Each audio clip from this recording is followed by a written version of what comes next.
Bonjour à tous. Tout d'abord, je tiens à souhaiter un grand Mazel Tov à ma femme aujourd'hui pour son anniversaire, le 6e jour du mois de Tevet. Qu'elle ait une bonne vie avec l'aide de Dieu, fait grandir les enfants, la Torah, le Chuppah, le Masim Tovim, les Chassidim, les Shamaim, les Amdanim, qui amènent beaucoup de Nachat au Rebbe avec une excellente santé, avec une bonne famille, Bezrat Hashem, et pouvoir toujours accomplir la mission du Rebbe, de se préparer la famille, et préparer la ville, le Kabbalah de Mashiach Tzidkeinu, Bepoel Mamash, pour recevoir Mashiach Tzidkeinu concrètement. Aujourd'hui, nous allons répéter la sikha que le Rabbi a dit en 5752, 1991, le 7e jour du mois de Tevet, qui a noté d'ailleurs était donc 2 jours après le 5 Tevet, le jour du Pidyon Shvuim, du rachat des prisonniers, entre guillemets, de la libération des livres du Rabbi, livres qui appartiennent à Agudat Chassidei Chabad, au groupe de Chassidim Chabad que le Rabbi est en tête, donc le jour de Didan Natsach, la victoire est à nous, et donc le Shabbat, c'est le Shabbat qui est juste après, qui est dans les 3 jours donc, qui suivent, le 7e jour du mois de Tevet.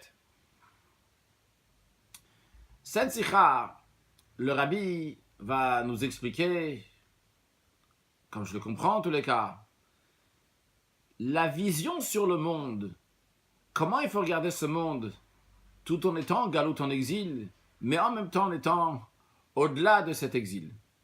En d'autres mots, il y a des gens qui réussissent dans ce monde-là parce qu'ils ont une certaine force. Que ce soit financièrement, que ce soit parce qu'ils ont un bâton, ou bien parce qu'ils ont une bouche qui savent dire beaucoup de choses et mettre en place ce qui ne leur convient pas. Et il y a des gens qui ont une grande force, tout simplement parce qu'ils sont ce qu'ils sont. Et évidemment, nous, ce qu'on doit choisir, c'est la deuxième option. Être ce qu'on est. Et quand on dévoile ce qu'on est, eh bien, à ce moment-là, il n'y a pas mieux que ça. Et à ce moment-là, c'est tout à fait une autre dimension. À travers cette idée, le Rabbi va nous expliquer comment un juif, il doit se comporter tout en étant dans ce monde-là, dans ce monde dans lequel il y a un exil, mais dans le monde matériel, dans l'exil, comment d'un autre côté, on est tout à fait au-delà de ça, et qu'on a une force pour influencer le monde, une force qui est naturelle, qui est liée à nous-mêmes, à ce qu'on est tout simplement. Commençons donc ce que le Rabbi, la sikha du Rabbi. Le Rabbi nous dit, on a déjà parlé plusieurs fois, que tous les sujets qui sont racontés dans la Torah, que la Torah, ça vient du langage de Hora'a, ils contiennent des enseignements éternels pour chaque juif individuellement, dans toutes les époques, dans tous les endroits, dans toutes situations, que ce soit des enseignements qui sont généraux, ou que ce soit des enseignements qui sont liés avec la situation, le temps dans lequel le juif il se trouve. Il en est de même aussi donc pour la paracha de Vayigash, la paracha avec laquelle il faut vivre, puisqu'il faut vivre avec le temps, c'est-à-dire vivre avec la paracha de la semaine. Et dans cette paracha-là, on a un enseignement éternel que la Torah nous donne, qui nous dit quel doit être le travail et la manière que le juif doit se comporter par rapport à la situation actuelle, à l'époque actuelle, le Rabbi nous dit. Quelle est l'époque actuelle? C'est la fin de l'exil et qu'on se trouve extrêmement proche de la délivrance, avec le Mashiach, par le Mashiach, et le Mashiach Tzidkeinu, comme le Rabbi a dit, on a déjà parlé plusieurs fois, et particulièrement dernièrement, et bien dans la paracha de Vayigash, on nous dit un enseignement, comment un juif il doit se comporter en général, particulièrement dans la situation donc actuelle dans laquelle on est, juste avant que la venue de Mashiach, que le comportement doit être de manière très précise, bien claire, qu'on va le définir bien plus tard dans la sikha, mais on l'apprend ça de la paracha de Vayigash. Bien. À première vue, on pourrait dire que l'enseignement, la Géoula, la délivrance, on la retrouve dans la Haftara. C'est que la Haftara qu'on lit après la paracha, elle est me'ein la paracha, elle ressemble à la paracha. Donc ça veut dire que ce qui est dans la Haftara,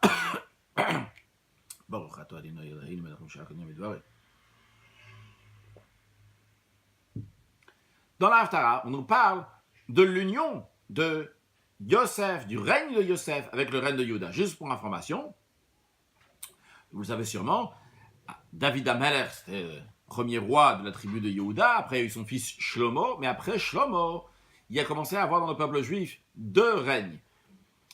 Contrairement à David et Shlomo qui étaient rois sur les 12 tribus, tout le peuple juif. Après Shlomo, lorsqu'il a eu son fils Rehovam, il était roi seulement sur 2 tribus. Et il y avait un autre qui s'appelait Yerovam, qui s'est rebellé, que lui il est parti avec 10 tribus du peuple juif. Et ce Yerovam était la descendance de Yosef, contrairement à Rehovam, qui est descendant de David et Shlomo, qui est la descendance de Yehuda. Donc il y avait les rois de Juda et les rois d'Israël. Comme ça on les appelait Malchei Yehuda et Malchei Israël. Dans la Haftara, Dieu il dit au prophète Yecheskel de prendre 2 morceaux de bois. Sur un morceau de bois, il va écrire Yehuda. Sur l'autre, il va écrire Yosef. Et il va prendre 2 morceaux de bois. Les 2 morceaux de bois vont devenir une seule chose. Lorsque le peuple juif va lui demander c'est quoi ça, qu'est-ce que ça représente, ils vont lui dire voilà, Hachem il a dit qu'il va rassembler les juifs de tous les coins de la terre, de partout où ils sont. Et ils vont être unis. Il n'y aura plus 2 royaumes comme c'était jusqu'à présent. Et ils vont être unis. Et David Avdi Nasilem, le Olam, que le roi David va être le chef à l'éternité. Quand on dit le roi David, évidemment, ça fait référence à celui qui est la descendance du roi David, donc au roi Mashiach. Et à la fin de l'Haftara, on dit Viyado Kiani Hashem, que les Goïm, Viyado Agoïm Kiani Hashem, que les Goïm vont savoir que je suis Dieu. Donc qu'est-ce qu'on voit ici? On voit dans l'Haftara qu'on nous parle de l'union entre le règne de Yosef et de Yehuda, que David Amelech, le roi Mashiach, va être roi sur toutes les tribus. Donc c'est ce qui va se passer dans la Géoula, lors de la délivrance. Il y aura ce Ichud, cette union entre les 2 royaumes, entre les 2 règnes de Yosef et Yehuda. Donc ça c'est la Géoula. Mais le rabbi dit, ça c'est pas suffisant. Parce que vrai que ça parle de la Géoula, mais il n'y a pas ici un enseignement comment le juif il doit se comporter dans les derniers instants de l'exil avant que la Géoula elle arrive.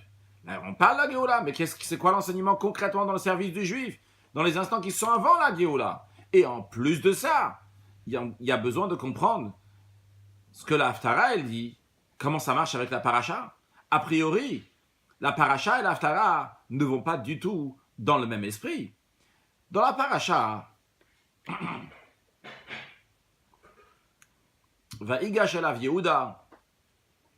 Yehuda se rapproche de Yosef. Vous connaissez sûrement l'histoire. Donc, Yehuda il se rapproche de Yosef parce qu'il veut dire à Yosef, qui était le vice-roi d'Égypte, et Yehuda ne savait pas que Yosef était son frère. Il lui dit écoute, Binyamin, mon frère, je dois le ramener à mon père Yaakov. Quoi qu'il arrive, je dois le ramener. Et on voit ici qui est le patron, c'est Yosef. Yosef, c'est lui qui décide les choses, c'est lui le vice-roi. Yehuda, il a besoin de lui. Il a besoin de venir et lui dire libère Binyamin. Et la manière comment il lui parle, il dit Vayomer bi Adoni, s'il te plaît, mon maître. Yehuda, il dit Yosef, tu es mon maître. Il dit Berna Avdecha, ton serviteur, va te parler. Donc Yehuda, c'est le serviteur de Yosef. Et lui dit Kichamor Hakefaro. Tu es comme Paro. Tu es important à mes yeux comme un roi. C'est-à-dire que Yehuda donne l'importance à Yosef. Et pourquoi il est important comme un roi? Parce que Paro, il a nommé Yosef pour être le roi, le patron de tout l'Égypte, à tel point qu'il a dit que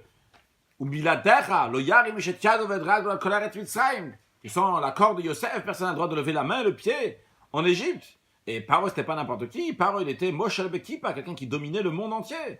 Donc, Yosef, qui est le vice-roi, juste après Paro, qui est la force de Paro, c'est le tout-puissant. Et Yehuda, il est là pour demander, s'il te plaît, libère mon frère. Donc c'est qui le patron? C'est qui le Balabaït? C'est qui le Mishnah Melech?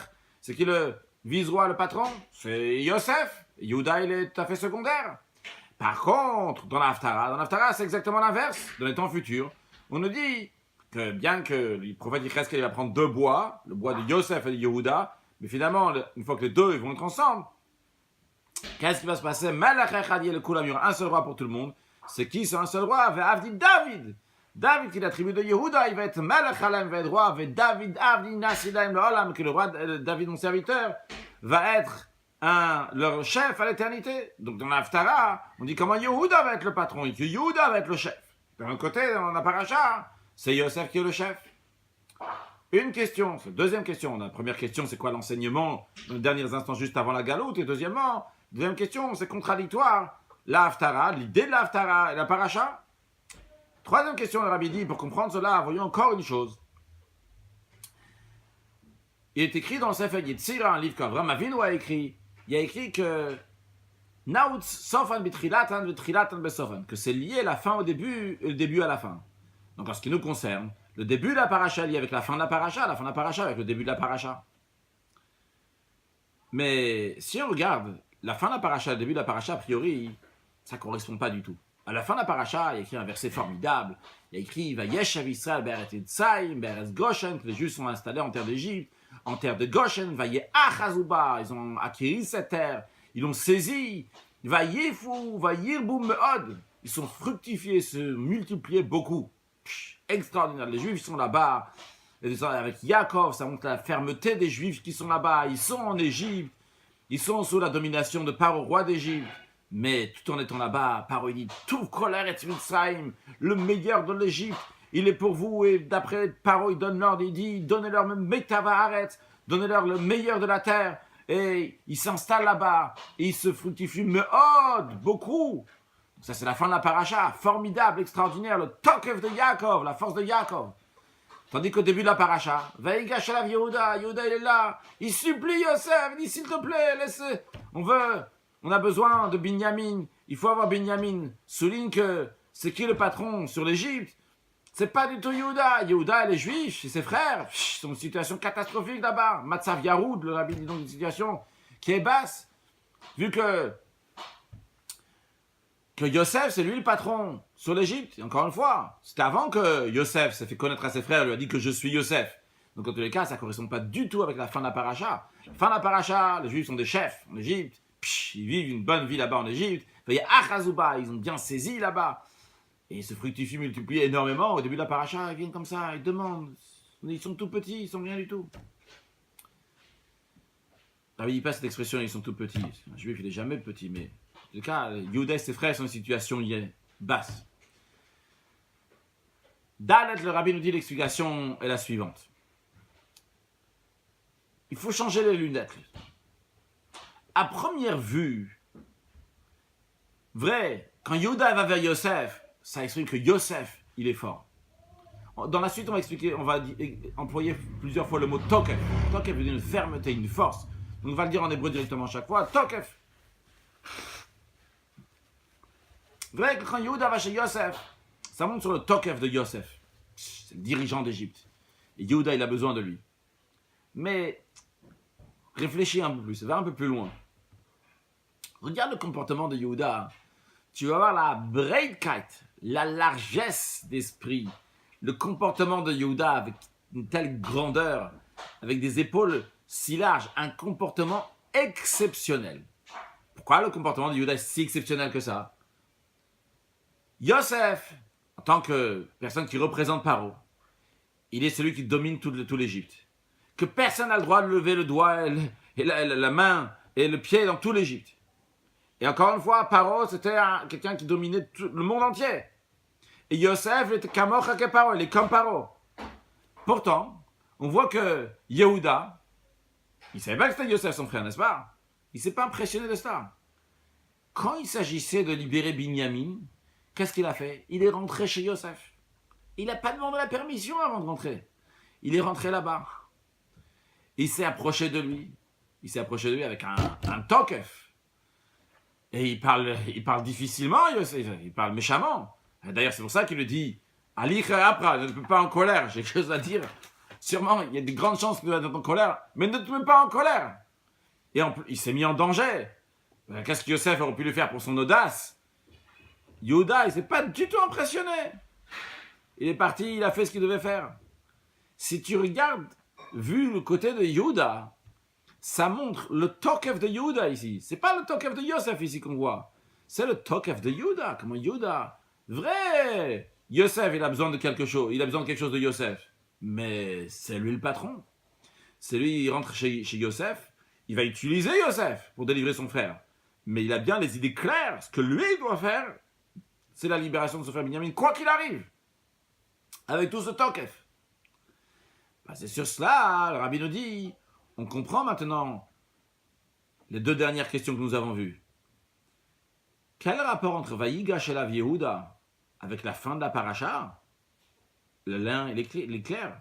Parce que, au début de la paracha, Vayigash et la Yehuda, tu t'es trompé tout à l'heure quand tu croyais que Yehuda c'était quelqu'un qui a été soumis à Yosef.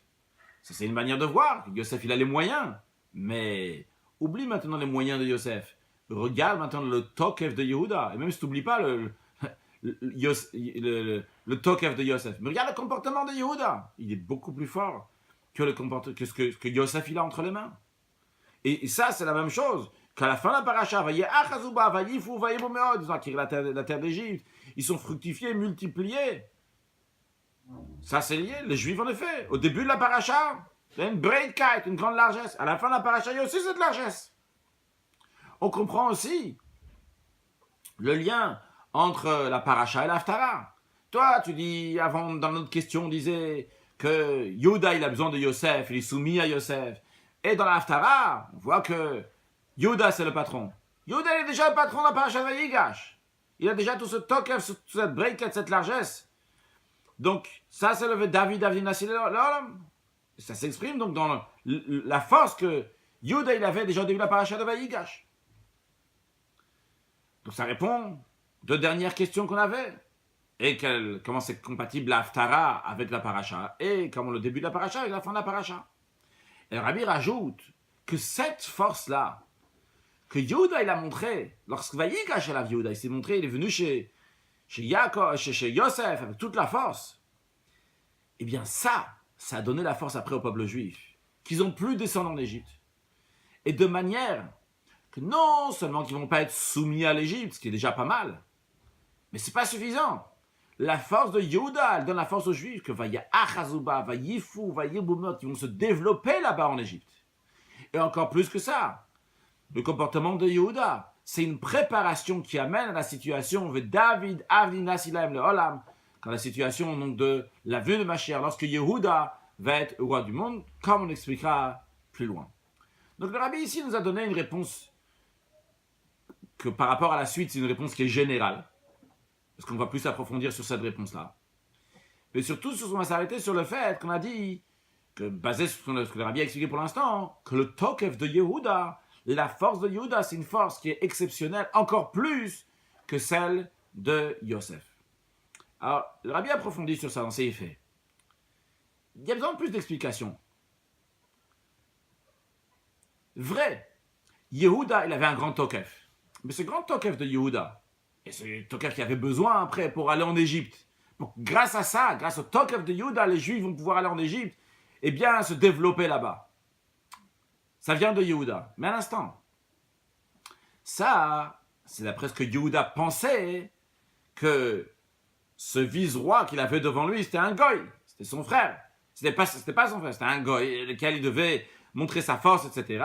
Et que d'après ça, donc après plus tard, lorsque les Juifs vont aller en Égypte, donc le Juif comme Yehuda, il va avoir affaire au goy comme le vice-roi, qui a priori un goy.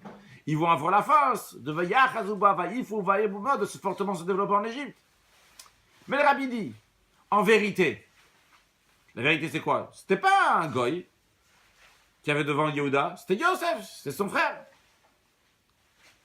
Alors, vrai, qu'en ce qui concerne le courage de Yehuda, le Tokef de Yehuda, ça change rien maintenant si c'était Yosef ou quelqu'un d'autre. Parce que Yehuda, il a montré un grand courage, sans savoir que c'était son frère Yosef. Donc, en effet, le courage de Yehuda, on ne le remet pas en question. Mais, une fois qu'on sait que maintenant c'est Yosef, d'après la vérité, a priori, on n'a plus besoin de la force de Yehuda pour Vayachazuba. Nous, on a expliqué que grâce au Tokef de Yehuda, par cela, il y a la force qu'après les Juifs vont aller en Égypte. Lorsqu'ils vont aller en Égypte, ils vont bien se développer. Mais, d'après la vérité, que c'est Yosef le patron en Égypte, c'était pas un vice-roi, un goy, c'est Yosef. D'après cela, il n'y a pas besoin du Tokef de Yehuda. Et au contraire, on voit dans l'histoire, dans la suite, le fait que les Juifs sont arrivés en Égypte, ils ont eu le meilleur de la terre, c'est grâce à qui concrètement? C'est grâce à Yosef. D'ailleurs, comme Yosef lui-même, il a dit à ses frères, que Dieu m'a envoyé devant vous pour vous préparer le terrain en 2 mots. Et c'est par le mérite de Yosef que Paro, il a dit, il a dit à Paro, il a dit à ses frères, donne le meilleur de la terre, le meilleur de l'Égypte.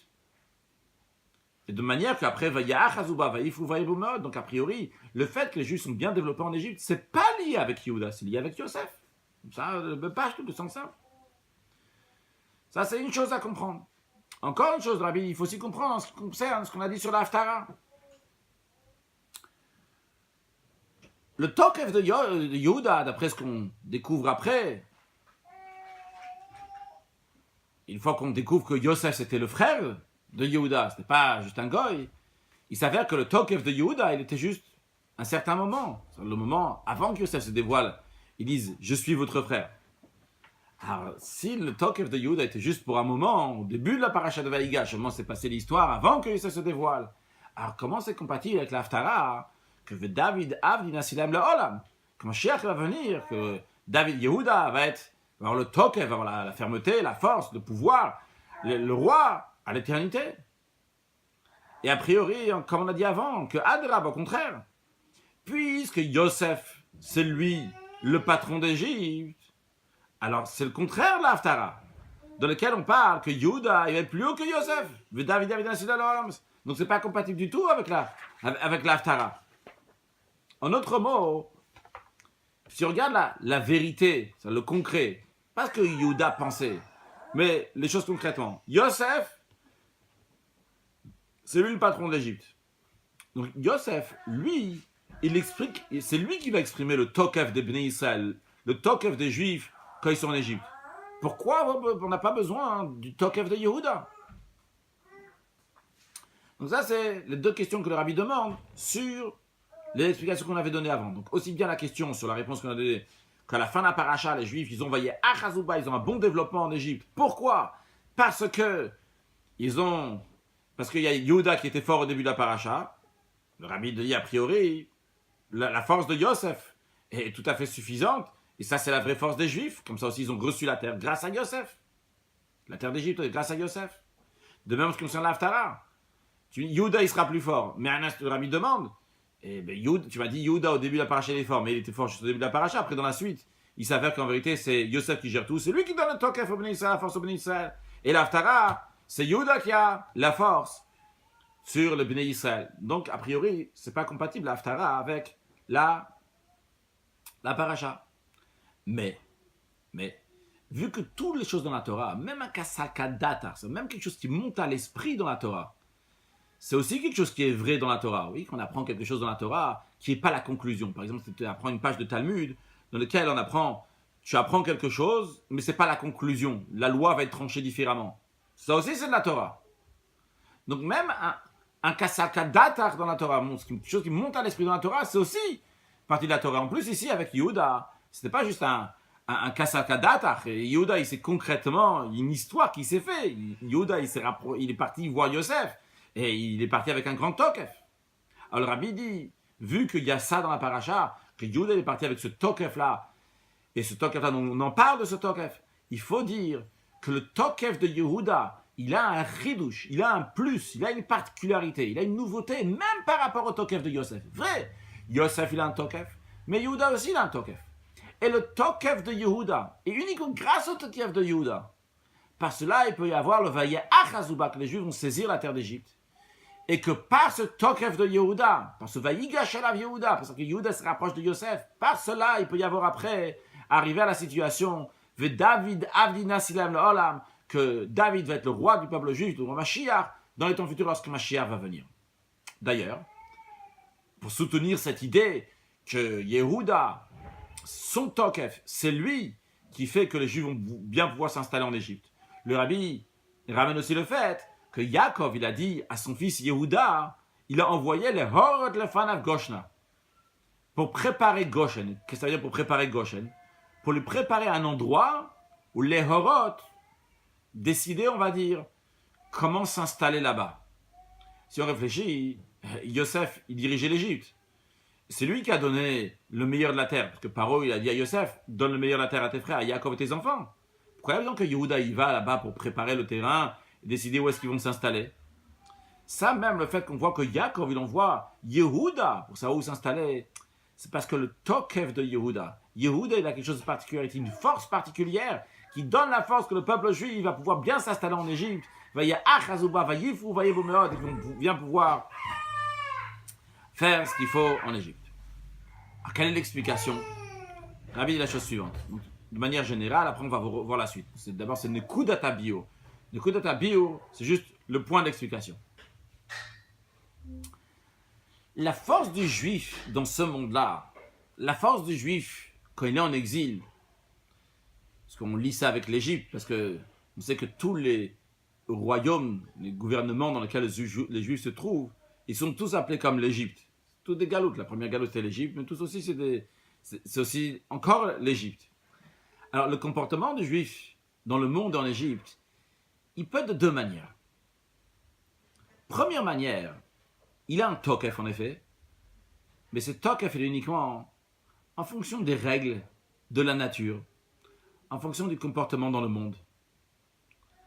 C'est comme ça qu'il se comporte dans le monde, basé sur les règles du monde. De même, lorsque le juif il est en galoute, il est en exil, il va d'après les limites de la galoute, de l'exil, d'après les règles du pays, et tout ce qui est semblable.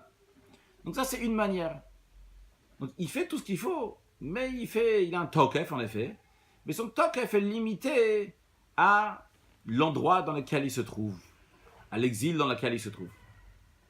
Puis, il y a une deuxième manière. Il y a un tokef, mais un tokef qui est complètement au-delà du monde. Au-delà des nations du monde, à plus forte raison qu'il est tout à fait au-delà de l'exil. Au contraire, il y a tellement de tokef avec l'endroit où il se trouve, avec l'exil dans lequel il se trouve, à tel point qu'il a la force de changer les règles du pays. On est juste en train de dire deux idées générales qui vont être bien développées dans la suite. Donc la première, c'est il a un tokef, il se base sur ce qu'il a sur place. Il ne va pas sortir du carré, il ne va pas aller au-delà de tout ça. Tout ce qui est possible de faire dans les règles ici, il est fait.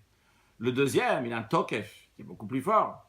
Il est au-delà de tout ça, à tel point que s'il faut, lui il a ses plans, il a ce qu'il faut faire. S'il y a quelque chose, il faut changer des plans dans les règles du pays, il va les changer pour que ça va être compatible. Il va pouvoir faire ce qu'il doit faire. Le Rabbi dit, ces deux différences-là, c'est la différence entre Yehuda et Yosef. Le tokef de Yehuda, c'est la deuxième manière. Ça donne la force à un juif, non seulement qu'il fait les choses basées sur les règles de la nature, comme ils sont dans le pays, dans le monde, dans l'endroit où ils se trouvent. Ça, c'est comme Yosef, c'est la première manière. Mais Yehuda, c'est comme la deuxième manière. Il se trouve tout à fait au-delà du monde. Donc, comme on va expliquer dans la suite, Yosef, il a un tokef exceptionnel. Mais ce tokef-là, il est basé sur les règles de la nature et de l'endroit dans lequel il se trouve. Par contre, Yehuda, il a un tokef qui est au-delà tout à fait du monde, au-delà donc des règles, comme on va expliquer dans la suite. Pour comprendre cela, le Rabbi nous fait un grand tournant. Il passe à parler de Mordechai, que nous connaissons de l'histoire de Purim.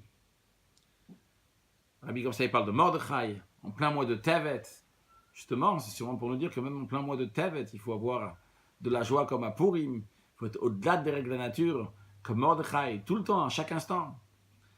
Voyons ce que le Rabbi nous explique. Pourquoi le Rabbi ramène Mordechai d'abord? Mordechai, il était à l'époque donc, de laquelle il y avait Achashverosh. Achashverosh, c'était le roi. Et Mordechai. Le Mordechai envers Achashverosh, c'est dans le même esprit que Yehuda fasse quand il se tenait devant Yosef, avant qu'il sache que c'était son frère. Pourquoi Mordechai, il est comme... Mordechai devant Achashverosh, il est comme Yehuda devant Yosef? Parce qu'à l'époque de Mordechai, les Juifs étaient en exil, en Perse, sous la domination de Achashverosh. Et d'ailleurs, comme le Talmud il dit, quand le Talmud explique la raison pourquoi on ne fait pas la prière du Hallel le jour de Purim, on dit parce que Akat et Avde Achashverosh Hanan, on a encore les serviteurs d'Achashverosh. On emploiera aussi cette expression dans la suite. Avde Achashverosh Hanan, on a encore les serviteurs d'Achashverosh. Contrairement à Hanouka, la fête de Hanouka, qui s'est passée il y a environ 2150 ans de cela, après, une fois qu'ils ont vaincu les Grecs, il y avait encore 200 ans que les Juifs dominaient en terre d'Israël et c'était eux les rois. Mais à l'époque de Achashverosh, ce n'était pas le cas. Même après la victoire, il y avait encore ils étaient encore serviteurs d'Achashverosh. Il y a plus forte raison avant la victoire. Donc ici, on parle avant la victoire de Purim. Mordechai était soumis à Achashverosh. Une des choses qu'Achashverosh avait dit, c'est que tout le monde doit se prosterner à Haman, notre grand ministre qui détestait les Juifs. Tout le monde devait se prosterner à lui. Et la Megillah nous raconte comme Mordechai lo yichav lo yishtachave. Mordechai s'inclinait pas, Mordechai se prosternait pas. Et même quand les serviteurs du roi, ils ont dit Madoua ta'omeret mitzvot hamelech, pourquoi tu transgresses la volonté du roi, l'ordre du roi? Mordechai s'est pas impressionné. Lo yichav lo yishtachave. Tout le monde se prosternait. Tous les serviteurs du roi se prosternaient à Haman. Mais Mordechai ne s'inclinait pas, il ne se prosternait pas. Mordechai avait une fermeté devant ses principes spirituels. Il se tenait fort dans ses principes spirituels. Comme dans l'esprit de Yehuda devant Yosef. Maintenant, voyons qu'est-ce qui est écrit à propos de cette époque-là, du festin qui a été fait à l'époque d'Achashverosh. Il y a écrit Kichen Yisad HaMelech. Ainsi a instauré le roi, Lasot Kirtzon Ish Vaish, de faire comme la volonté d'un homme et d'un homme. Il n'y a pas écrit qu'il va faire la volonté de tout le monde. Il y a écrit Ish Vaish, d'un homme et d'un homme. La Gemara, elle dit qu'est-ce que ça veut dire d'un homme et d'un homme. C'est comme la volonté de Mordechai qui a été appelé Ish Yehudi. Donc l'expression de Ish, d'un homme, est dit à propos de Mordechai. L'expression de Ish est dit aussi à propos de Haman. Ish Tsar Ve'oyev, un homme qui fait du mal, qui est ennemi. Donc quand on dit là sur Kirtzon Ish Vaish de faire la volonté d'un homme et d'un homme, ça fait référence à ces deux personnes qui sont appelées hommes, Mordechai et Haman. Donc ce que la Gemara nous dit, ce qu'Achashverosh, qui était le roi de Perse, il a fait donc un festin dans lequel il voulait satisfaire, il a dit je vais satisfaire aussi bien Mordechai et Haman. Bien, ça c'est ce que la Gemara dit. Voyons maintenant ce que le Midrash nous dit. Dans le Midrash, il y a deux explications sur Lasot Kirtzon Ish Vaish, de faire la volonté d'un homme et d'un homme. Première explication du Midrash, qui dit à Kadosh Baruch Hu, Dieu a dit à Achashverosh, moi, littéralement, Eni yotzemi de briotai, comme si je traduis littéralement, je m'en sors pas de mes créatures. Donc moi, je ne peux pas faire plaisir à tout le monde en même temps. On va voir des exemples dans un instant. Et toi, tu veux faire la volonté de deux personnes en même temps. Dieu il dit Benoek Sheba Olam. Rappelons-nous de cette expression Benoek Sheba Olam, dans l'habitude du monde. Le normal du monde, la nature du monde. Deux hommes veulent se marier avec une femme. Est-ce qu'elle peut se marier avec les deux? Ou bien avec l'un, ou bien avec l'autre. Midrash continue. Il dit il y a deux bateaux qui sont sur le bord de mer. Et ils veulent aller. Un, il veut aller du côté sud et l'autre, il veut aller du côté nord. Est-ce que c'est possible qu'un vent va diriger les deux d'un côté et de l'autre côté? Non. Le vent peut aider ou bien l'un ou bien l'autre. Alors Dieu, après ces deux exemples-là, donc il donne à Achashverosh, ou bien l'exemple de la femme, ou bien l'exemple du vent, pour ceux qui sont dans le bateau, il lui dit, demain, il y a deux personnes qui vont venir devant toi pour être jugées. Un, c'est un Ish Yehudi, un homme juif. Donc c'est Mordechai. L'autre, c'est un Ish Tsar Ve'oyev, qui fait du mal, c'est Haman. Dieu il dit, tu peux t'acquitter des deux, seulement quoi? L'un, tu vas l'élever, et l'autre, tu vas le pendre. Donc en autre mot, d'après ce Midrash, d'après cette première explication du Midrash, on va voir une deuxième explication dans un instant, d'après cette première explication du Midrash, Achashverosh, il a fait une erreur en voulant faire plaisir à Ish Vaish, à Mordechai et à Haman. Parce que c'est pas possible de faire deux choses contradictoires en même temps. Tu ne peux pas faire la volonté de Mordechai, le Ish Yehudi, et en même temps la volonté de Haman, le Ish Tsar Ve'oyev. Et c'est pour ça donc que le verset, il lui dit, non, tu fais une erreur. Mordechai et Haman, ils sont mitnagnim, ils se sont opposés l'un à l'autre. Tu ne pourras pas satisfaire les deux. Ça, c'est la première explication, comme le Midrash dit. Deuxième explication dans le Midrash, Ravuna, au nom de Rav Binyamin ben Levi, dit la chose suivante. Il dit, Be'olamazé, dans ce monde-là, lorsqu'il y a le vent du nord, que lorsque le vent du nord souffle, eh bien, le vent du sud ne peut pas souffler. Mais dans le temps futur, je vais sortir, lorsqu'il y aura Kibbutz Galuyot, on va assembler tous les exilés. Dieu dit, je vais amener un vent de Argastis. Un vent Argastis dans le monde. C'est quoi ce vent-là? Qu'est-ce qu'il a de spécial? Qu'il peut faire deux vents en même temps. Oui, il peut faire un vent pour le nord et un vent pour le sud en même temps. Et Et le Midrash il dit, c'est qui fait Ritzon Yereyav, la volonté de ceux qui le craignent au pluriel. C'est Dieu. Il y a écrit Ritzon Yereyav, c'est la volonté de ceux qui le craignent. Il va faire donc, même deux personnes, c'est-à-dire que même s'il y a deux volontés qui sont contradictoires, Dieu il peut faire la volonté des deux. C'est comme ça, il y a écrit Ritzon Yereyav, c'est ce qu'on dit maintenant, c'est déjà le commentaire du Midrash, qui dit que, oui, Dieu il va écouter les deux, bien que ces deux ils demandent des choses qui sont contradictoires, Dieu il va écouter les deux. Mais Achashverosh, il ne peut pas faire la volonté de deux personnes qu'il aime, mais que les deux sont opposés. Alors, le commentaire du Midrash, il dit, vrai qu'on a dit avant, d'après la première explication du Midrash, que s'il y a deux personnes qui veulent se marier, il dit Shifra Achat, même femme, etc., ils ne peuvent pas. Mais il dit, ça c'est Beminak Shebaolam, l'expression qu'il a dit, c'est Benoek Shebaolam, l'habitude du monde, l'homme dans le monde naturel, des hommes ordinaires. Mais quand il s'appelle Yiri Hashem, ceux qui craignent Dieu, Hashem il fait la volonté de Dieu. C'est-à-dire que dans le comportement de Dieu, dans le temps futur, Dieu va faire la sot kirtzon ish va'ish, la volonté de chacun. Donc, c'est clair, on a deux explications dans le Midrash. Une première qui dit Achashverosh, en deux mots, Achashverosh, tu rêves, c'est pas possible ce que tu as fait. Une deuxième explication qui va aussi dans le sens de la première. Mais il dit que dans les temps futurs, Akadosh Baruch Hu, lui, il pourra faire des choses qui sont contradictoires. Maintenant, réfléchissons ensemble. Qu'est-ce qui se passe avec la Gemara? La Gemara a amené l'explication de l'Asot Kirtzon Ish Va'ish de faire la volonté de l'un et de l'autre. Mais la Gemara n'a pas critiqué. La Gemara n'a pas dit que c'est pas possible, Achashverosh rêvait, on ne peut pas faire des choses qui sont contradictoires. La Gemara ramène et dit oui, que Achashverosh va faire Kirtzon Ish Va'ish, la volonté de chacun, comme sous-entendu que c'est tout à fait possible de le faire. Et le Rabbi demande, a priori, il faut comprendre. Le Midrash nous dit, Amil Tambetama, ce que le Midrash nous dit, c'est super logique. Tu ne peux pas faire deux volontés qui sont contradictoires. C'est même d'après la deuxième explication dans le Midrash. Dans les temps futurs, Akadosh Baruch Hu pourra faire ça. C'est uniquement Dieu. Et même ça, c'est dans les temps futurs qu'Akadosh Baruch Hu va faire deux volontés contradictoires. Donc a priori, comment la Gemara elle dit comme ça, avec Pshitout, qu'il a voulu faire la volonté des deux, et comme sous-entendu, qu'on peut tout à fait le faire. Zayn Rabbi nous dit, l'explication est la suivante. Le Rabbi va commencer à développer ici, on va développer encore plus. C'est Ifret et la suite.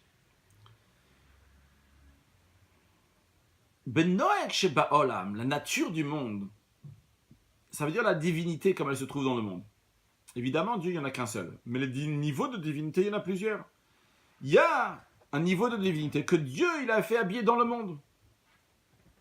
On appelle le Shem Elohim, nom d'Elohim qui voile sur le monde, qui est la nature du monde. Basé sur cette nature, Benoek Shebaolam, en effet, ce n'est pas possible qu'il y a deux volontés en même temps. La Sot Kirtzon Ish Va'ish. C'est pas possible de faire la volonté de Mordechai et de Haman en même temps. Parce qu'en effet, c'est tout à fait contradictoire. D'ailleurs, c'est la raison pour laquelle que Dieu il a dit à Achashverosh, Ani en yotzei mide briotai. Je ne m'inquiète pas, je n'arrive pas à sortir de mes créatures. L'idée de briotai, les créatures, c'est les créatures comme ils sont dans la bria, dans les règles de la nature. Sur ça, ça ne change pas. D'ailleurs, Dieu il a dit à Noach, après le déluge, Loishbot, ou que la nature va rester comme ça. C'est-à-dire que dans la nature, dans l'Elohim, dans les règles de la nature, c'est ou l'un ou l'autre. On ne peut pas faire deux volontés contradictoires. Et Dieu il dit, Eni yotzemi de briotai. Quand je suis dans les règles de la nature, c'est pas Benoek Sheba Olam, la coutume du monde, le normal du monde. On ne peut pas faire deux choses contradictoires. Mais, il y a Kadosh Baruch Hu, comme il est au-delà du monde. D'ailleurs, c'est ce qui va se dévoiler dans les temps futurs. Dans ces cas-là, Dieu qui est au-delà du monde, évidemment, qui peut faire deux choses qui sont contradictoires, deux volontés qui sont contradictoires. Et ça, c'est la différence entre les explications dans la Gemara et le Midrash. Voyons le Midrash d'abord, la première, deuxième explication du Midrash. On est la première étape, la première explication, deuxième étape, la deuxième explication du Midrash, et après celle de la Gemara. Dans la première explication du Midrash, on parle Ben Noël Shebaolam, qu'on vient d'expliquer, la nature du monde. Deux volontés, c'est opposé, ça ne peut pas aller ensemble. Deuxième explication du Midrash, il nous dit, vrai, ça ne peut pas aller ensemble, mais dans les temps futurs, Akadosh Baruch Hu, il va faire que ça peut aller ensemble. Ça, c'est le Midrash. Non de la Gemara. Là, quand on le raconte que Achashverosh, il a fait la Sot Kirtzon Ish Va'ish, il y a quelque chose ici, dans une possibilité de faire Kirtzon Ish Va'ish, la volonté de chacun. Pourquoi? On va dire les mots du rabbi qui vont être développés dans la suite. Ce qu'on est en train de nous dire ici, c'est que même quand on est en exil, un juif, il peut s'élever à un niveau des temps futurs. Un juif peut s'attacher à Dieu et à travers son attachement à Dieu, arriver à un niveau de divinité donc qui est beaucoup plus haut que celui qui a Bismanazé de nos jours. Et par cela, d'avoir Ritson Ish va Ish, la volonté de l'un et de l'autre, de vivre avec deux choses qui sont opposées. C'est pas c'est l'expression juste de dire de vivre avec deux choses qui sont opposées. Mais on va bien expliquer dans la suite, Bezrat Hashem, qu'est-ce que ça veut dire d'avoir les deux en même temps, deux choses qui sont opposées. Voyons l'explication. L'explication que nous allons donner, c'est l'explication dans le sens profond des choses. Dans la Megillah, on nous parle en effet de Achashverosh, on nous parle de Haman, de Mordechai, etc. Mais dans un sens plus profond, ça représente d'autres dimensions. Quand dans la Megillah, on nous parle de Achashverosh, Achashverosh fait référence à Dieu. Le mot Achashverosh est composé, le début du mot Acharit, qui veut dire la fin, et Verosh, qui veut dire le début. Donc nous avons celui que Acharit Vereshit Shelo, que la fin et le début lui appartiennent. C'est qui? Évidemment, c'est Dieu. Et le verset nous dit qu'il Chen Yisadamer, comme ça a instauré le roi, comme ça a fondé le roi. Qu'est-ce qui est le roi qui a fondé, qui a instauré? C'est Akadosh Baruch Hu, c'est Dieu. Yisadamer, qu'est-ce qu'il a instauré? La Sot Kirtzon Ish Vaish, de faire la volonté de Mordechai et d'Haman, qu'il y ait une volonté de Mordechai et Haman. C'est-à-dire que Dieu, dans ce monde-là, il a instauré qu'il va y avoir deux volontés. Il y a une volonté de Mordechai et une volonté de Haman. Et le juif, il a le libre arbitre de choisir quelle volonté il veut choisir. C'est à lui de décider. Et comme le Rambam, il dit que chacun, il a la possibilité entre ses mains, il a le libre arbitre. S'il veut, il peut aller du bon côté, dans le bon chemin, et d'être un tzaddik, d'être un juste. Et s'il veut aller dans le mauvais chemin, shalom, et être un rachat, être un mécréant, eh bien, il peut aussi. Mais, le Rabbi rajoute, cette idée-là de la satirtzon ish va ish, elle est uniquement en ce qui concerne les volontés. Des volontés, il peut y avoir une volonté pour le bien, une volonté pour le mal. Mais dans le lasot, dans le faire dans l'action, tu ne veux pas faire. Tu fais ou l'un ou l'autre. Tu ne veux pas faire les deux en même temps. C'est toi qui vas choisir. Donc tu as deux volontés qui se présentent devant toi. Mais dans le lasot, dans l'action, tu ne veux pas t'acquitter de deux. Comme il dit, Dieu dit, je ne peux pas m'acquitter de deux en même temps. Ou bien tu prends Mordechai, ou bien tu prends Haman. La volonté de Mordechai, c'est la doucha, tous les sujets qui sont saints.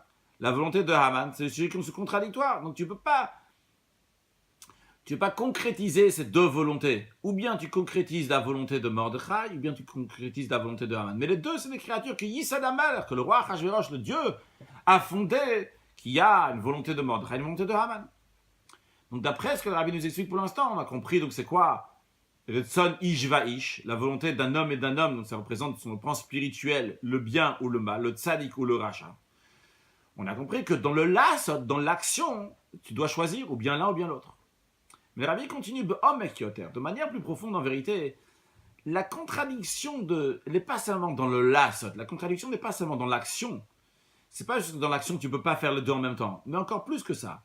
Si tu allais un peu plus en profondeur dans le ratson, dans la volonté de Mordechai et Haman, ces deux volontés qui sont complètement contradictoires. Ces deux approches complètement différentes, que une est tout à fait opposée à l'autre.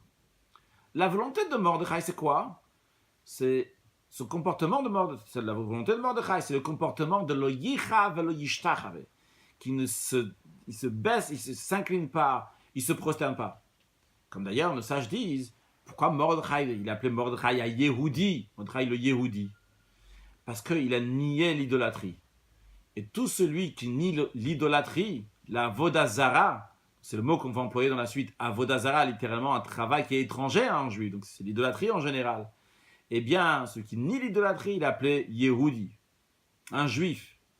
C'est la raison pour laquelle que chaque juif l'appelait Yehudi. Pourquoi? Parce que sa judaïté s'exprime par le fait qu'il nie l'idolâtrie, il ne s'incline pas, il ne se prosterne pas. Non, le rabbi dit, on sait, c'est yadoua, c'est connu, que quand on dit Avodazara, un travail étranger, c'est pas juste l'idolâtrie, dans le sens littéral du terme, dire qu'il y a un autre Dieu. Mais tout ce qui n'est pas lié avec Vavatem et Hashem Elokechem, tout ce qui n'est pas lié avec le service de Dieu, même quelque chose qui n'est pas contre le Shulchan Aruch, le code de la loi juive. Le code de la loi juive, on peut te permettre de le faire. Mais ce n'est pas quelque chose qui amène à Avodat Hashem dans le service de Dieu. Eh bien, c'est un Avodah Zara, c'est un travail qui est Zara, qui est étranger aux Juifs. Ça n'a rien à faire avec sa vie. Parce que toute la vie d'un Juif, tout le sujet d'un Juif, c'est quoi? C'est là, de faire la volonté de ton Père qui est dans le ciel, de faire la volonté de Dieu. Et comme il y a écrit dans le Talmud, Anilon Ivret, il a le Shamachet Koni. J'ai été créé uniquement pour servir mon Créateur.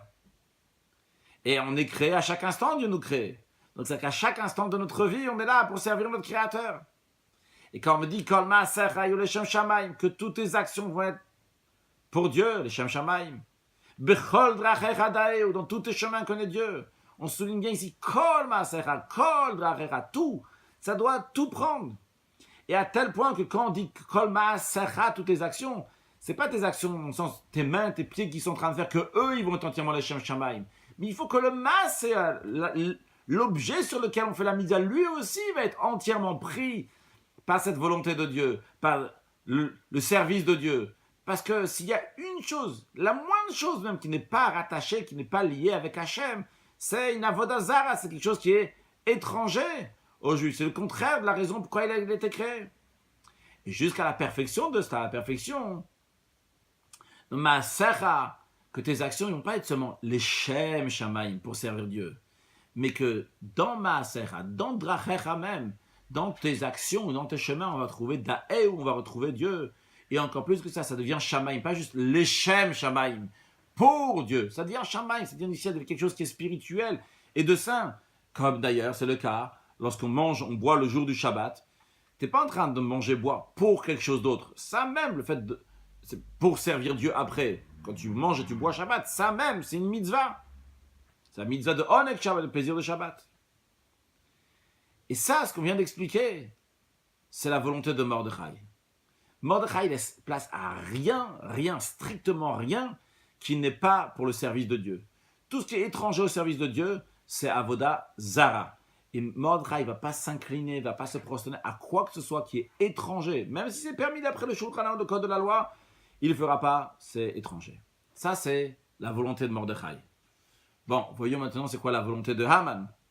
La volonté de Haman, d'un autre côté, c'est Avodah Zara, c'est l'idolâtrie. Alors, attention, le rabbi dit, on ne parle pas ici de faire l'idolâtrie dans le sens littéral du terme, Chaz v'Shalom, Dieu en préserve d'une telle chose. Mais, il dit, il y a beaucoup de choses qui sont étrangères à toi, juif, mais tu sais, tu ne peux pas faire ce que tu veux dans la vie. Tu te trouves ici dans un monde matériel, dans un exil. Il y a des règles de la nature. Et c'est Dieu qui a créé ces règles de la nature. Il faut quand même leur donner une importance. Tu dois les considérer, au moins quand il s'agit donc, de choses facultatives, des sujets du monde. Donc dans ça, tu dois donner une importance. Et ça, c'est Avodah Zara. Tu donnes une importance. Encore une fois, on ne parle pas d'un juif qui ne fait pas Shulchan Aruch ici.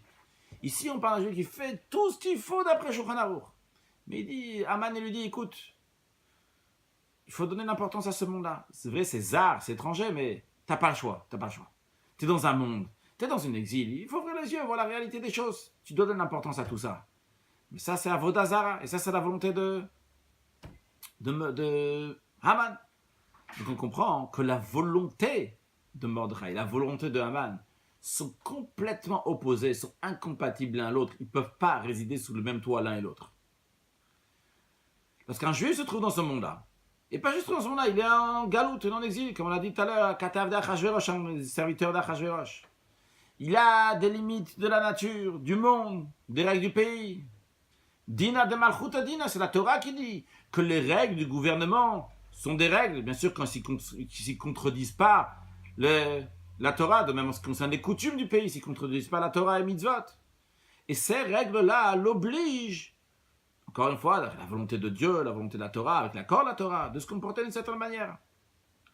Alors, dans ces cas-là, le juif il dit, si je regarde ce côté-là, je regarde donc il y a des règles, je ne peux pas faire la volonté de Mordechai. Parce que Mordechai, il s'incline à rien du tout. Tout ce qui n'est pas service de Dieu, il ne va pas s'incliner. Donc ça ne donne pas... Je ne dois pas considérer le monde du tout. D'un autre côté, si je considère qu'Akadosh Baruch il a envoyé les Juifs en exil, alors le comportement doit être comme la volonté de Haman. Ça doit être limité, basé sur ce qu'il y a dans le monde. Donc, a priori, un Juif, il est coincé de tous les sens.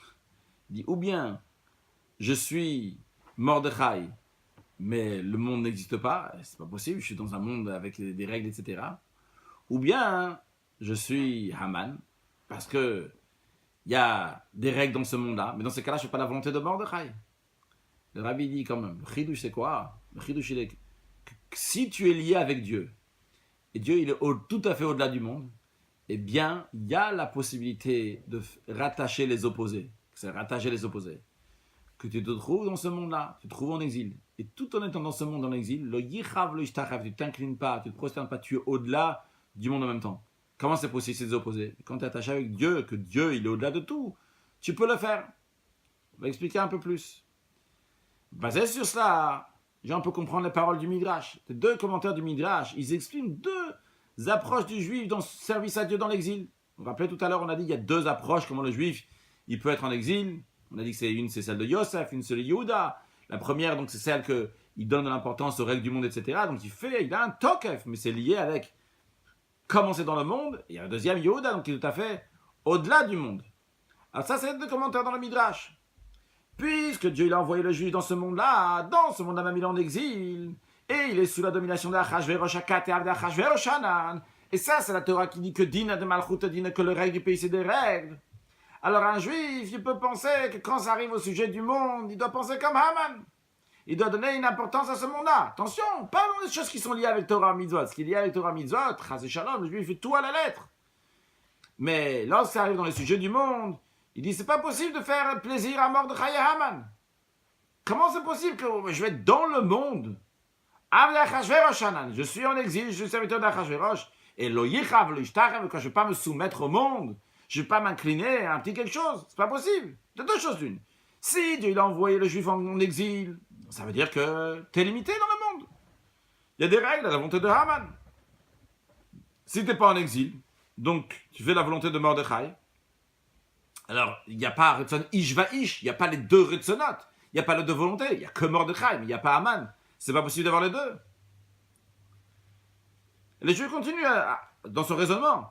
En ce qui concerne donc les obligations qu'il y a un juif, Torah Mitzvot, d'après le Shulchan Aruch, ça c'est Mouvan ou Pashut, le Rabbi souligne bien, c'est Mouvan ou Pashut compréhensible, c'est évident que sur ça, il n'y a personne qui a son mot à dire à un juif, même pendant l'exil. Mais lorsqu'il s'agit des sujets facultatifs, des sujets du monde, ce qu'on appelle Maasecha, Drachecha, tes actions, tes chemins dans l'esprit de ce qu'on a dit tout à l'heure, comment c'est possible que tu vas se comporter et comme la volonté de Haman, donc qui est la nature, le comportement du monde, et d'un autre côté aussi, comme la volonté de Mordechai, que l'Oïchav l'Ishtar ne s'incline pas. Puisqu'on souligne bien qu'il sonne Ish va Ish, les deux, on ne te dit pas juste la volonté de un, les deux en même temps. Alors le Midrash te dit, la deuxième explication dans le Midrash qui te dit, dans quel cas cela s'applique à un juif, il ne peut pas faire les deux en même temps. Il ne peut pas faire la volonté de Haman et Mordechai. Et il doit choisir ou bien Haman, ou bien Mordechai. Ça, c'est Benoël Shebaolam. C'est la coutume du monde, le normal du monde. Mais quand il s'agit d'Akadosh Baruch Hu, de Dieu, comme il est au-delà du monde, eh bien, là, il peut y avoir les deux volontés en même temps. Qu'un juif va se trouver dans le monde et dans l'exil, et Avdei Achashverosh, serviteur d'Achashverosh. Et en même temps, il va être au-delà de tous les sujets du monde et de l'exil, que le Yechav, le Ishtachav, il ne va pas s'incliner, se prosterner. Et à tel point, il est tellement fort qu'il va réussir à influencer même le roi des nations du monde, qui entre guillemets le domine. Il va réussir à l'influencer à lui aussi. Donc ça, c'est ces deux explications dans le Midrash. La première et la deuxième. La première qui te dit, oui, Benan, Shebaolam, tu veux rester dans les limites du monde, dans la nature du monde. Il ne veut pas y avoir les deux. Après, deuxième partie dans le Midrash qui te dit, attention, c'était au-delà du monde. Oula, là, c'est une autre affaire. Maintenant, tu peux tout faire en même temps. Kirtsan Ishvaïch, aussi bien Mordechai, aussi bien Haman. T'es dans le Haman, t'es dans la galoute en même temps, t'es Mordechai. Que le Yichav, le Ishtachav, qui ne s'incline pas. Ça, c'est le Midrash. Qu'est-ce qu'il en est de la Gemara? La Gemara qui dit rien, qui dit juste comme ça, il présente, là, cette Kirtsan Ishvaïch de faire la volonté de l'un et de l'autre, de mordre de la volonté de Mordechai et Haman. Et la Gemara néglige pas ce fait. Parce que quand un juif, il est soumis à Dieu, il ne s'incline pas, il ne se prosterne pas, il est kofer bavodazar, ni l'idolâtrie, eh bien ça le lie avec le tokef de Dieu. Il est rattaché avec ce tokef de Dieu, un tokef qui est tout à fait au-delà du monde. Et ça lui donne la force que même quand il est sous la domination des Perses, sous la Achashverosh, il ne va pas s'incliner. Et à tel point, il réussit à faire que Haman, lui, il va être pendu, et que, le Rabbi ne dit pas que Haman va être pendu, il dit que ça annule le décret de Haman, et que Mordechai va devenir le visoire. Et le Rabbi dit, Dieu, il donne ça entre les mains de chaque juif. Comme même quand il est en exil, le juif a le choix de faire Kirtzani Shvaïch. Que le juif, il a le choix. S'il veut, il peut faire comme Haman. S'il veut, il peut faire comme Mordechai. Qu'est-ce que ça veut dire? Il peut faire comme Haman, ce qui fait tout ce qu'il faut de Torah Mitzvot. Tout Torah Mitzvot, il va faire.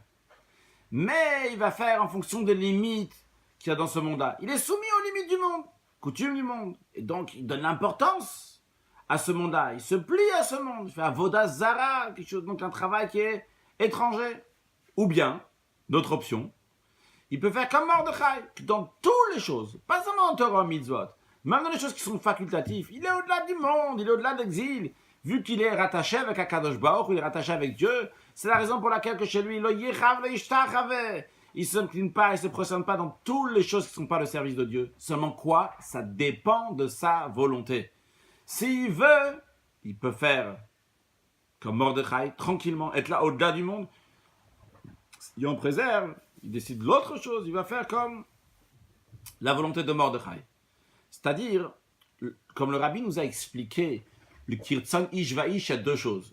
Il y a déjà un point qui est général, qu'il y a d'un côté la volonté de Haman, l'autre côté la volonté de Mordechai, comme on l'a expliqué assez longuement. Il y a une autre explication dans Kirtzan Ishvaïch, comme je le comprends ici, c'est que dans le cas de Mordechai, celui qui se comporte comme Mordechai, il y a aussi le Ish Vaïch, il y a les deux en même temps. C'est-à-dire, tu peux avoir ou bien Haman seul, et quand tu as Mordechai, c'est pas avoir Mordechai seul. Tu as le Haman entre guillemets et le Mordechai. C'est le Haman entre guillemets. C'est Haman entre guillemets, c'est qu'il y a le monde. Le monde existe. L'exil existe. Mais toi, dans ce monde, dans cet exil-là, tu te mets au-delà de ça, comme on va l'expliquer encore un peu dans la suite. Et le Rabbi nous dit que ça dépend de la volonté du juif. Si c'est à toi de décider, si tu veux être dans ce monde-là, et tout en étant dans ce monde, mais vu que tu es lié avec Dieu, tu es au-delà de ce monde, tu peux le faire. Le Rabbi dit juste dans la parenthèse qu'il y a quand même il y a une différence dans les générations même. Dans la majorité des générations, il y avait plusieurs limites de l'extérieur. Il y avait des décrets du gouvernement, etc., qui ne laissaient pas la possibilité aux Juifs de se tenir tout à fait au-delà de l'exil. Par contre, dans notre génération, eh bien, ça dépend uniquement de la volonté du Juif. Si le Juif il veut, eh bien, il peut être au-delà de tout, comme on va l'expliquer encore plus dans la suite, en ce qui concerne notre génération particulièrement. Bien. Fermons. On va pas dire cette parenthèse, parce que ce n'est pas une parenthèse, c'est un point essentiel que le Rabbi nous a expliqué ici dans la Sikha, c'est même le centre de la Sikha. Donc, fermons ce sujet donc, de Purim, entre Mordechai et Haman, et revenons à Yosef et à Yehuda. Comme on a dit tout à l'heure, on a dit que Yosef, il a un Tokef, mais Yehuda, il a aussi un Tokef. Et le Tokef de Yehuda, il est encore plus important, et il est encore plus nécessaire pour l'exil. Alors, basé sur ce qu'on a vu maintenant, revoyons le Tokef de Yosef, cette force-là que Yosef il avait. D'où Yosef avait cette force, la force qu'il avait, qu'il était Shalitaler et Mitzrayim sur tout l'Égypte. D'où il a reçu? Il a reçu de Paro. Le fait qu'il a reçu de Paro, c'est vrai qu'il domine l'Égypte, mais il domine l'Égypte grâce à Paro, donc grâce aux règles du monde. Donc il est encore sous les règles du monde, sous les règles de la nature, sous les règles du pays. Encore plus que ça, c'est un deuxième point en plus. Dans le Tokef de Yosef, vrai que Yosef il a un grand Tokef, mais en plus du fait que ça vient de Paro, mais même après cela, Paro il lui dit à qui c'est Egdal Meka? Ma chaise, mon trône, il est plus haut que le tien. Ça veut dire que Bedak, ou de manière assez fine, Yosef il est encore lié à Paro, aux règles de l'Égypte, aux limites qu'il y a dans le monde, qu'il y a dans l'Égypte. Donc vrai il a un Tokef, mais un Tokef qui a une certaine limite. Par contre, maintenant, voyons le Tokef de Yehuda. D'où il vient le Tokef de Yehuda? Yehuda, il vient chez Yosef, il ne demande pas la permission, et il influence Yosef même, à tel point que Yosef, le Yachol Yosef le tape, et Yosef ne va plus se retenir, il a dit à tout le monde de sortir, il a dit je suis Yosef, etc. C'est que Yehuda, il est venu avec un grand Tokef, il a réussi à changer, à faire quelque chose. Ça, Yehuda, lui, montre qu'il ne s'impressionne pas avec le sujet du monde. Lui, chez Yehuda, il y a le lien de deux choses contradictoires. Il y a le paradoxe, il y a deux opposés qui se trouvent en même temps. Chez Yehuda, on retrouve le Kirtzon Ish Vaish. Les deux en même temps. Comment on retrouve les deux en même temps chez Yehuda? Yehuda, il n'est pas venu casser Yosef, qui n'existe plus. Yehuda est venu avec une conscience totale, qui est tout à fait conscient qu'il a besoin de Yosef. Il savait qu'il avait besoin de Yosef, c'est pour ça qu'il est venu chez lui, pour le dire de libérer Binyamin. Il était conscient aussi que Kamora que Paro, que tu es comme Paro. D'ailleurs, en lui disant ça, il voulait dire deux choses. Premièrement, vu que tu es comme Paro, tu as la possibilité de faire ce que tu veux, tu peux libérer mon frère Binyamin. Et deuxièmement, il voulait lui dire aussi que ne m'envoie pas chez Paro, ne m'envoie pas à l'autre bureau administratif parce que c'est pas le bon bureau, il faut aller encore chez l'autre. C'est ici que ça se passe. Kamora que Paro, toi tu peux libérer mon frère, ne me dis pas Paro, qui c'est dans le mec, il a un trône qui est plus haut, tu peux tout faire. Donc, Yehuda, quand il vient chez Yosef, il est conscient de la grandeur de Yosef. Mais tout en étant conscient de la grandeur de Yosef, il vient chez lui avec une évidence, avec une breika, avec une largesse d'esprit, avec un tokef, comme s'il n'avait pas besoin de Yosef, en lui disant, en s'approchant de lui, il veut dire qu'il doit libérer Binyamin. Donc, Yehuda, il a le monde, mais ce monde qu'il a, c'est quoi? Il a des plans, déjà. Avant d'avoir le monde, il a des plans. D'abord, il regarde qu'est-ce qu'il faut faire. Et après, le monde, il doit se comporter aussi comme ça. Ah, et à première vue, c'est pas que ça colle pas. Franchement, ça colle pas. Si c'est comme ça qu'il faut faire, s'il ne veut pas qu'il y ait de la voda zara, de choses qui sont étrangères, il n'y aura pas de choses étrangères. Il n'y a que ce que Hachem veut. Donc, Yehuda, il a le plan. Le plan, c'est quoi? C'est Binyamin, il doit repartir chez Yaakov. Il va maintenant chez Yosef. Quand il va chez Yosef, il dit, Yosef, écoute, c'est comme ça que les choses se passent. Il n'y a pas de discussion. Il n'y a rien à dire. C'est la raison pour laquelle que ce Tokef de Yehuda, il est plus fort que celui de Yosef. Le Tokef de Yehuda, c'est un Tokef qui est naturel. C'est comme ça que ça doit être et pas autrement. C'est un Tokef qui est lié avec Dieu. Vu qu'il est attaché à Dieu, il dit que c'est comme ça les choses doivent se passer, comme on va voir un peu dans la suite. Vu qu'il a cette force-là, donc, qui vient de Dieu, ce qu'il est attaché à Dieu, il dit, comme ça doit être. C'est pas parce que Paro, il a dit. Alors, lorsqu'il y a le Tokef de Yehuda, c'est ça qui donne la force. Qu'après les Juifs peuvent venir en Égypte. Et va y achazuba, va yifu, va yibumod, bien se fructifier, se multiplier, se développer, et meod, même beaucoup là-bas quand ils sont en Égypte. En effet, par la force de Yosef, Yosef il va aider pour ça. Mais grâce à qui? À la base, c'est le Tokef de Yehuda qui nous intéresse ici. Que même lorsque les Juifs vont être Be'eretz Mitzrayim, dans la meilleure partie de la terre, en plein Égypte, en Égypte, qui se passe seulement un endroit géographique de Mitzrayim, mais Tsarim ou il y a des barrières, ils sont sous le règne de Paro. Eh bien, va Yeshev Israël. Il s'installe là-bas. Yeshiva Amit, c'est une vraie installation de manière profonde, à tel point encore plus que ça que Vaye Achazuba. Il saisit ces endroits. Le mot Vaye Achazou qui vient du langage de Achouza, territoire, et du langage aussi de Achiza, d'attraper. Ça montre qu'ils attrapent forte la chose avec un Tokev, jusqu'à qu'ils deviennent les patrons de cet endroit, les Balabaï, jusqu'à que Vayifu, Vayibu, Meod. Ils se fructifient. Et Meod, beaucoup, fructifié, multiplié énormément. De manière qui est tout à fait au-delà de toutes les limites. Et grâce à quoi ça vient? Ça vient grâce au Tokef de Yehuda qu'il a donné donc en allant voir Yosef. Et à la suite de ça, ça amène le Vayechi Yaakov, Be'eret Mitzrayim Shvaïs Shana, que Yaakov il a vécu en Égypte 17 ans, qu'il a vécu là-bas, il a eu une bonne vie. 17, c'est la valeur numérique de Tov, Tet, Vav et Bet, une vraie vie spirituellement et matériellement.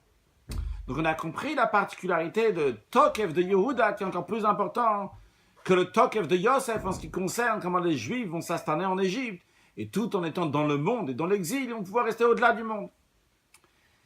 Basé sur cela, le Rabbi dit aussi, on comprend la Haftara de David Avdi Nasilaim Leolam avec la paracha de Veigash Elav Yehuda.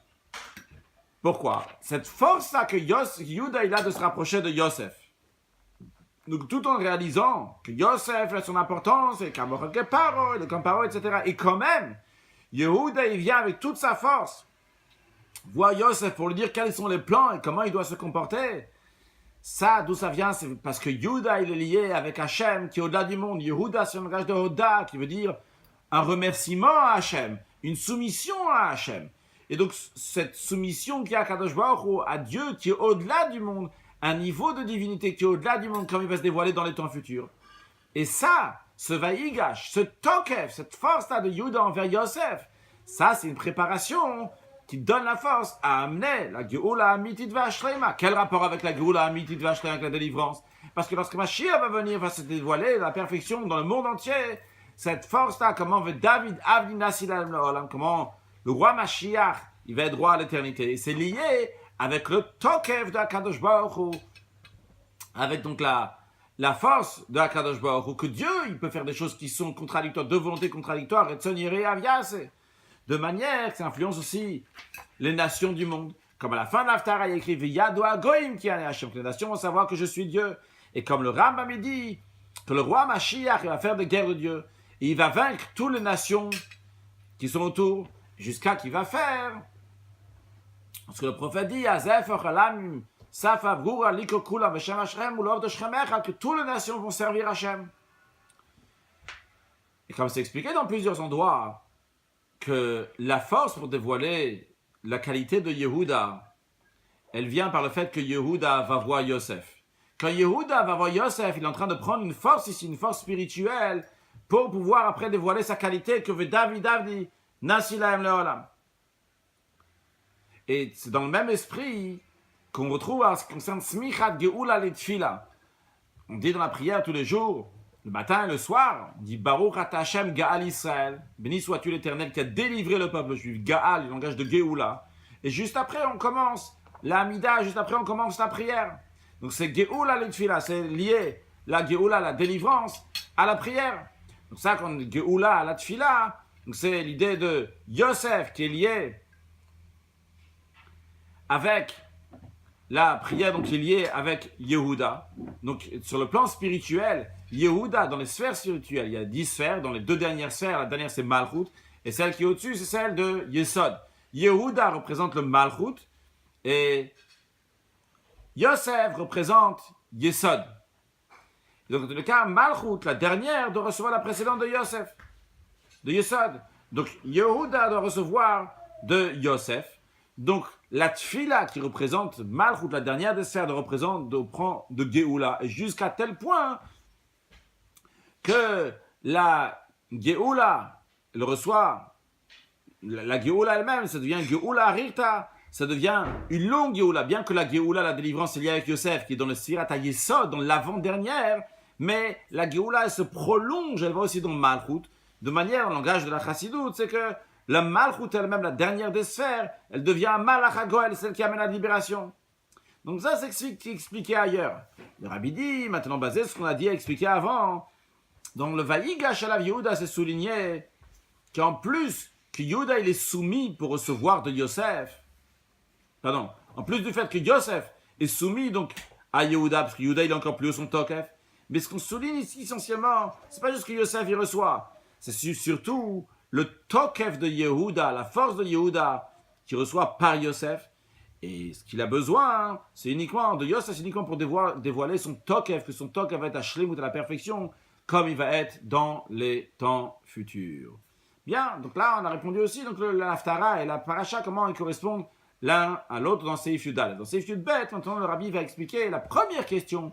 Quel est l'enseignement dans la vie de tous les jours, et particulièrement dans notre génération, qui est donc juste avant, on se trouve juste avant la délivrance, bien quel est l'enseignement qui en tiré de ça? Le Rabbi dit, on va comprendre aussi dans cet enseignement, en ce qui concerne notre génération, notre période, on se trouve juste avant la Geoula, Mitit Vashtreim à la délivrance. Bien que la force de Yehuda à son époque, et Mordechai à son époque, et les tzadikim et les juifs dans toutes les générations, il y avait en général des limites de l'extérieur qui venaient par les nations, leurs décrets sur le peuple juif, que Dieu en préserve, que ça a pu recommencer, ces décrets-là et ces choses-là n'ont pas toujours laissé la possibilité au peuple juif d'avoir le tokef et d'avoir la batishkeit, donc cette fois-là de gérer, de dominer les choses, de faire comme ils veulent dans le Torah Mitzvot. Par contre, dans notre génération, dans notre époque, on voit concrètement qu'il n'y a plus les bouleversements qu'il y avait dans l'époque et les nations du monde aujourd'hui aident les Juifs à se comporter comme ils veulent. Et c'est la raison pour laquelle qu'on a dit tout à l'heure que ça dépend uniquement de la volonté des Juifs. Que s'ils veulent de saisir et de se fructifier, multiplier, se développer. Et le Rabbi dit comme c'est la coutume, c'est dans plusieurs endroits, avec tout le tokef, avec toute la breitkeit et la largesse. Le Rabbi dit que ça soit ici, en Amérique, l'Amérique, c'est Malchut Shel Chesed, c'est un gouvernement de bonté qui laisse la possibilité aux Juifs de se comporter en fonction de ce qu'ils décident.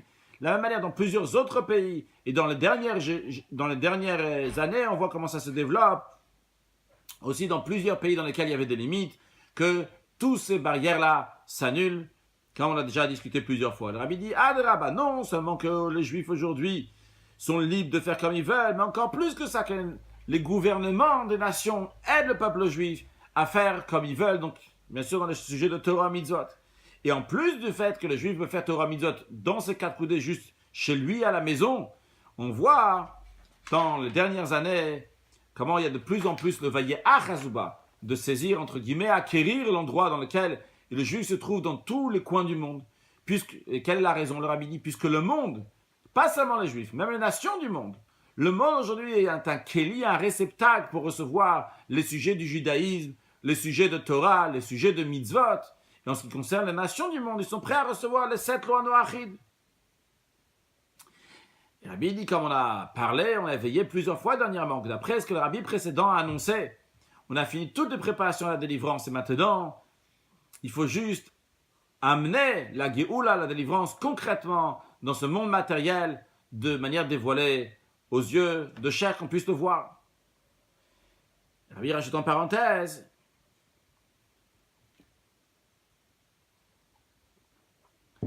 bien que les Juifs font leur travail en exil avec tokef, avec force, même quand ils se trouvent dans l'exil, dans une situation où ils ont une délivrance spirituelle, c'est pas encore la perfection de la Géoula dans le sens littéral, de manière dévoilée dans ce monde matériel. Puisqu'il y a encore les limites de l'exil, on a encore des enfants qui ne sont pas sur la table de notre Père, la Kadosh Baruch Hu. Ça inclut aussi le fait que le peuple juif, dans cette période-là, on est comme une aguna. Une aguna, c'est une femme que son mari est parti ailleurs. Donc le peuple juif, il est comme une aguna que Dieu en préserve. Que son mari, donc Akadosh Baruch Hu, qui est le mari du peuple juif, il est parti, il est Medinat Hayam en outre-mer, après le fiançailles. Le fiançailles, c'était à la sortie d'Égypte. Et jusqu'à qu'il va y avoir le mariage, ce sera lorsque Mashiach va venir. Donc le Rabbi ferme cette parenthèse. Donc il continue donc à expliquer comment le monde aujourd'hui est prêt. Il dit aujourd'hui, tout ce qu'il faut faire, c'est juste ouvrir les yeux. Et on va voir comment le monde entier, il exige que chaque juif, il va être dans une situation de Gola Mitzvah Shlema. Le Rabbi dit, c'est la raison pour laquelle on voit aujourd'hui comment des juifs peuvent se tenir dans le sujet du judaïsme avec tout le tokef, tout le balabatischkeit, même sur les nations du monde. Et ça dépend uniquement de leur volonté. Pourquoi? Parce que puisqu'on se trouve juste avant la délivrance, dans laquelle va se dévoiler comment va David Avdina Silaim Lolam, et comment va Yado Agoyim Kanachem, que les nations vont savoir que c'est qui Dieu. C'est la raison pour laquelle que ça s'exprime concrètement dans la situation de notre génération en tant que préparation qui amène directement à la Geoula Mitit Vashlema, à l'idée Meshiach Tzidkenu. Rabbi rajoute que ça, on trouve aussi dans le Vayigash Alav Yehuda. Vayigash Alav Yehuda, c'est que Yehuda c'est le Mashiach. Et Yehuda se rapproche de Yosef. Alors Rabbi dit, c'est quoi l'idée pour nous? En plus de l'aide que nous avons par le travail de Yosef de notre génération, de Rabbi précédent, il y a aussi le Vayigash Alav Yehuda, le Mashiach qui va venir très prochainement, David Nasilaim le Olam, qui vient par la force du Yosef de notre génération, le Kamocha Keparo. Quel rapport maintenant que Yosef, il soit Kamocha Keparo, il est comme Paro? Qu'est-ce que ça veut dire? Le Rabbi parle du Rabbi précédent en plus. Le Rabbi dit Paro, parce qu'il y a aussi Paro d'Ikdusha, le Paro de la sainteté, comme le Zohar il dit, que Paro représente des piriou vidgalian mine kolnon, que toutes les lumières se déchirent, se dévoilent entièrement. Le Rabbi dit, de ça on comprend aussi l'enseignement qu'il y a pour notre génération. Par cela que les Juifs se comportent de manière que Vayigash Elav Yehuda, qu'on montre dans le sujet du judaïsme, le Tokef, le Balabatischkeit, parce que les Juifs, que pour le peuple juif, le monde a été créé, eh bien ça amène le David Avdina Silalam. Donc le Rabbi est en train de dire que quand un Juif se comporte avec la breitkeit, avec la largesse de Yehuda, avec le Tokef d'un Juif comme il faut partout où il va, il y a Achazuba qui saisit cet endroit-là, que le monde a été créé pour le peuple juif, bien par cela. ça amène le Vedavi David Nasilam Loalam. Le Rabbi continue à expliquer ce sujet-là de Vayigash Elav Yehuda et ce Tokef, c'est le Balabatishkeit du juif sur le monde, dans notre génération. On le retrouve, et c'est souligné, le 5e jour du mois de Tevet, qui était cette année en 5752, lorsque le Rabbi a dit la Sikha, aussi notre année 5779, c'était le jeudi avant Shabbat. Et le Shabbat, lequel le Rabbi de la Sikha, donc c'est le 7 Tevet, c'est dans les 3 jours donc de Tevet. Le Rabbi dit, ce jour-là, il est lié avec la libération des livres, Pidyon Shuim des Sfarim, des livres et des manuscrits des rabbis de Chabad, de manière qu'il y avait un accord total de gouvernement, du tribunal des nations, le tribunal fédéral, aux yeux de toutes les nations. Donc on voit que donc, ça c'est le Tokef, c'est le Balabatich qui a été exprimé aussi dans ces livres-là des rabbis de Chabad, ils vont dire que ça appartient en effet à Goudat Chassid de Chabad. Mais le Rabbi dit, il y a encore des livres et des manuscrits du Rabbi précédent, du Rabbi Rachab, qui se trouvent en prison en Russie. Ils ne sont pas encore ramenés à leur place. Mais même pour ces livres-là, il y a déjà eu un ordre du gouvernement qu'on va les libérer. Et il y a un lien à cela, que ces derniers jours-là, ça s'est annulé la capitale de la Russie. Avant la capitale, c'était Leningrad, qui d'ailleurs après a changé, c'est devenu Pétersbourg. Et jusqu'à qu'ils ont annulé donc c'est cette capitale, et ils ont fait passer la capitale dans une autre ville, donc à Moscou. Et ils ont fait ça, donc écrit et signé d'après les lois donc, de ce pays-là, que pour ces choses-là, Dina de Malchuta Dina. Donc il reste encore des livres en tous les cas là-bas. A priori, le lien que le Rabbi veut faire, il dit, c'est lié aussi le fait qu'ils ont annulé cette capitale-là, qu'ils ont donné aussi l'ordre de les délivrer. En parenthèse, j'ajoute qu'aujourd'hui, malheureusement, jusqu'à aujourd'hui, en 5779, les livres ne sont pas encore revenus à leur place chez le Rabbi. Alors, le Rabbi dit, qu'est-ce que chacun peut faire? La question se demande aussi aujourd'hui en 5779, vu que ces livres-là, ils ne sont pas encore... Qu'est-ce que chacun peut faire pour empresser la délivrance et que ces livres-là, ces manuscrits vont revenir à leur place? Le Rabbi dit, la réponse, elle est simple. Par le fait que chacune, homme, femme et enfant, il va faire quelque chose dans cet esprit-là. Par ça qu'il va ramener des livres dans sa bibliothèque, chez lui à la maison. Des livres, des manuscrits Kodesh Saint, du nouveau de la Torah.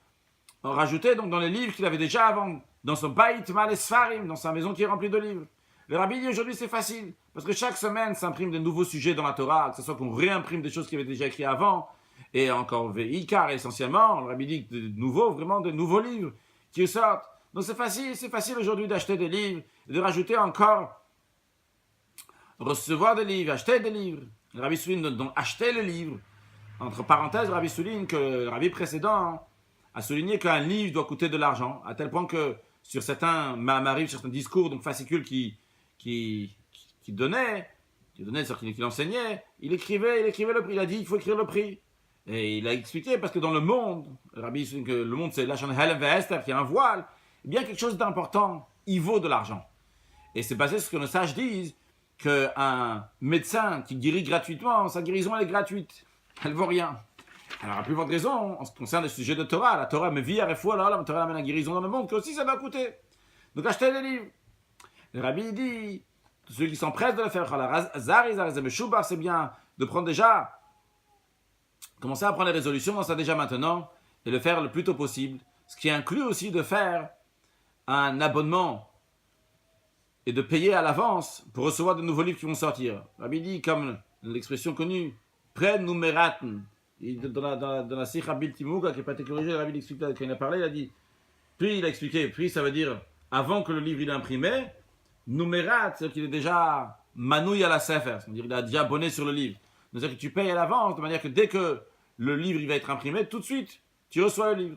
De plus, le Rabbi dit, c'est bien d'utiliser la coutume juive, de donner les Sifrei Kodesh, donc les livres saints donc, qui sont imprimés, donner en cadeau aux autres, ce qui inclut aussi les petits-enfants. Donner les petits-enfants, Mouchka, tu veux pour ton anniversaire des cadeaux de livres, des livres de Torah. Donc de donner des livres de Torah pour leur simcha, pour leur joie, ou bien pour leur fête, etc. Donner en cadeau des livres. Le Rabbi conclut, que par ça que chacun il va élargir ses actions d'en recevoir, c'est pour l'otard, d'en recevoir de nouveaux livres, ça va empresser encore plus la prophétie. Donc concrètement, que Vayigash Elav Yehuda, Vaïgash Alav Yehuda, prophétie, en tout cas le sujet de Vaïgash Alav Yehuda, dans la libération de Binyamin, Rabbi, dans le sens ici de ce qu'on est en train de parler donc des livres, que tous les livres et les manuscrits des rabbis de Chabad vont venir à leur vraie place, à Bed Rabbeinu Shebebavel 770, qui est la valeur numérique de Paratza, là-bas ils vont s'associer avec tous les autres livres, tous les autres manuscrits des rabbis de Chabad, et tout de suite, ça va amener à la Pidyon Shuim, ça va amener encore le Pidyon Shuim, le rachat de tous les étincelles divines qui sont dans le monde, donc qui amènent la délivrance au peuple juif, et Tekef Miyad, Mamash, que tout de suite, on va aller tous les juifs, avec nos jeunes, avec nos vieux, avec nos garçons, avec nos filles, avec tout leur argent et leur or ensemble, avec ce qui inclut aussi tous les livres et tous les manuscrits. On va aller en notre terre sainte, à Yerushalayim, Irakodesh, au Harakodesh, au troisième temple, au Saint des Saints, dans lequel se trouve le Even Ashtia, la pierre avec laquelle Dieu a créé le monde, qui s'appelle Even Ashtia, qui est là-bas dans le Saint des Saints, sans aucun changement, se trouve là-bas, donc Even Ashtia, sans aucun changement depuis la création du monde. Et que tout cela soit concrètement. Donc le Rabbi nous dit ici dans cette sikha, il nous ramène, on a compris c'est quoi un tokef, une vraie force.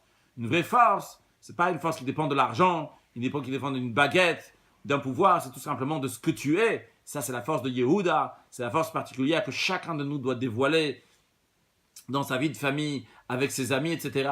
Pas qu'il ait un pouvoir grâce à des choses qu'il a, mais tout simplement parce qu'il est aimé par les autres, il est attaché aux autres. Ça, c'est le tokef, cette force-là qui est une vraie force, qui est une force qui est éternelle.